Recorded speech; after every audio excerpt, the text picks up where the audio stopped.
As a matter of fact, just look no further than the St. Louis Cardinals as an example of why the Red Sox need to be fiscally responsible.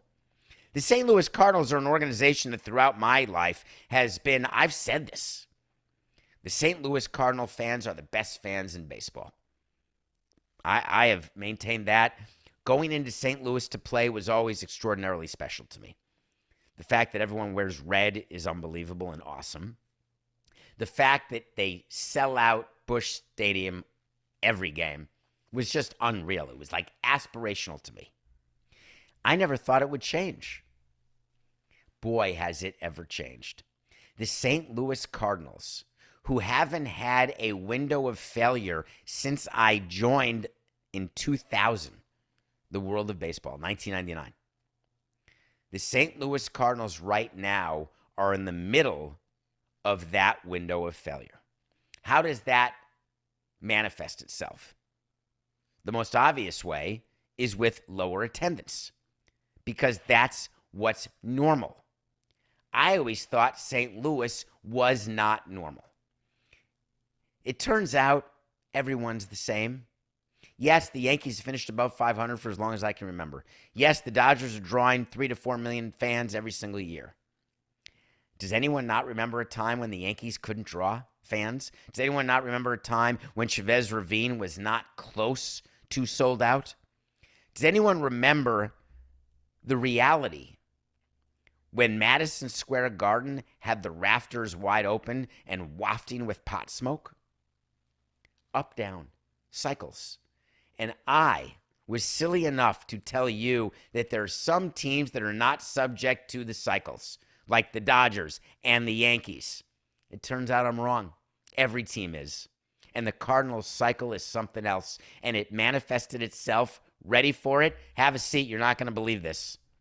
The St. Louis Cardinals are receiving revenue sharing. I did not think I would say that statement. The St. Louis Cardinals, like Big Mac land, they're getting money. Does that not show you what the world of baseball is, what the world of business is? There was an article in the St. Louis Post-Dispatch.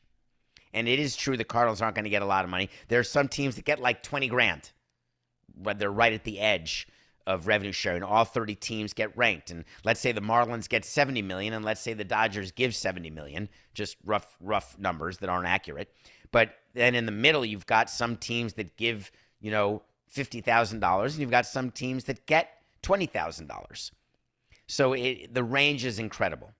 But once you receive money, whether it's $1 or a gazillion dollars, you are considered a revenue sharing payee.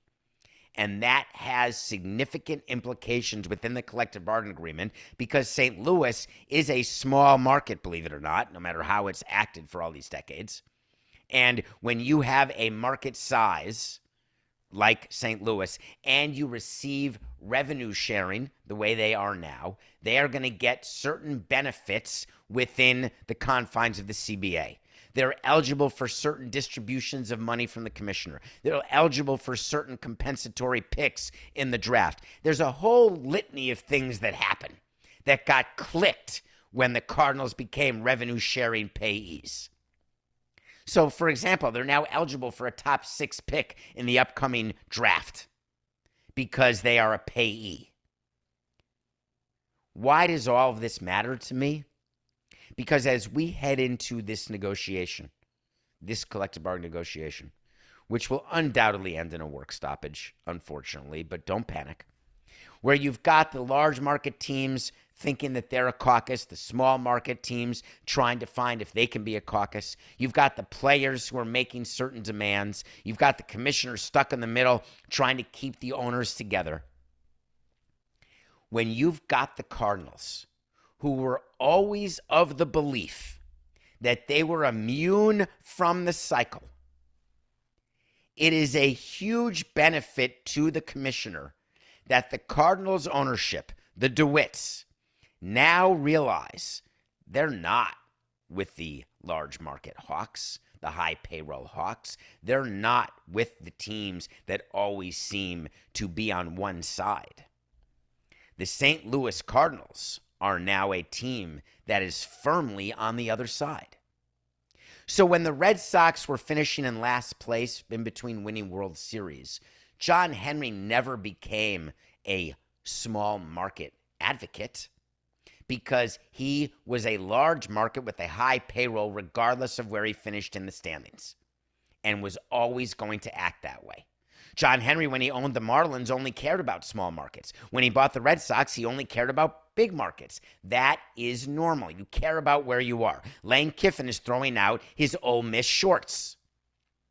But when you've got a team that has straddled both sides so close to a negotiation, it changes the entire dynamic of the perspective.